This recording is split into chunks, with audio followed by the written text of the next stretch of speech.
विस्फोटक न्यूज के प्रायोजक हैं red pro real estate developers. उपराष्ट्रपति चुनाव में हार के बाद बी सुदर्शन रेड्डी ने दिया बड़ा बयान। कहा, विचारों की लड़ाई जोर शोर से जारी रहेगी। एनडीए में मची खलबली।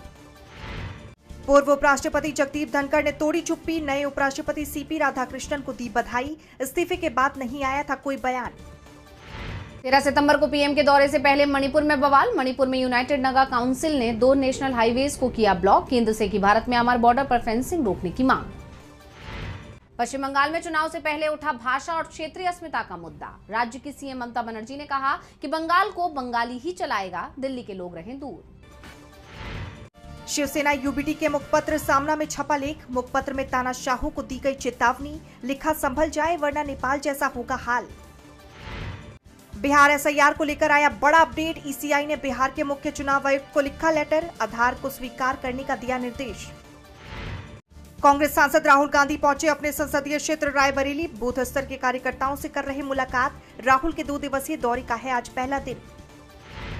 कर्नाटक में कांग्रेस विधायक सतीश कृष्ण सैल हुए गिरफ्तार। ईडी ने की बड़ी कार्रवाई। मनी लॉन्ड्रिंग से जुड़ा है मामला। ऋषिकेश चांबा गंगोत्री हाईवे के पास हुआ बड़ा हादसा। यात्रियों से भरी बस सड़क पर पलटी, 2 लोगों की गई जान। नेपाल के हालात पर काबू पाने को लेकर सेना की कोशिश जारी। त्रिभुवन एयरपोर्ट और सिंह दरबार पर नेपाली सेना का नियंत्रण। संसद भवन की सुरक्षा के लिए भी सेना हुई तैनात। यूक्रेन युद्ध में अब नाटो की होगी एंट्री। पोलैंड ने मार गिराए रूस के ईरानी killer drone. F-16 fighter jet लगा रही गश्त। राष्ट्रपति ट्रंप ने भारत अमेरिका संबंधों पर किया बड़ा ऐलान। कहा, पीएम मोदी से करूंगा बात, जारी रहेगी व्यापार वार्ता।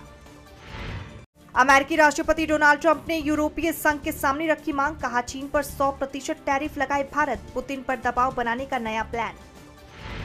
कतर में इजरायली हमले पर बोले अमेरिकी राष्ट्रपति डोनाल्ड ट्रंप। कहा, यह फैसला नेतन्याहू का था, मेरा नहीं। ट्रंप ने कतर को बताया अमेरिका का करीबी दोस्त।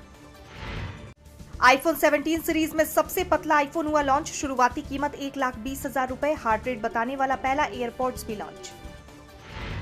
द बंगाल फाइल्स के सपोर्ट में उतरा प्रोड्यूसर्स एसोसिएशन। पीएम मोदी से बैन हटाने की मांग को लेकर लिखा लेटर। कहा, भारी होगा नुकसान। बॉलीवुड इंडस्ट्री को लेकर सिंगर अमाल मलिक का बड़ा खुलासा। कहा, बड़े बड़े एक्टर्स प्रोड्यूसर्स ने कई फिल्मों से निकलवाया, करियर खत्म करने की दी थी धमकी।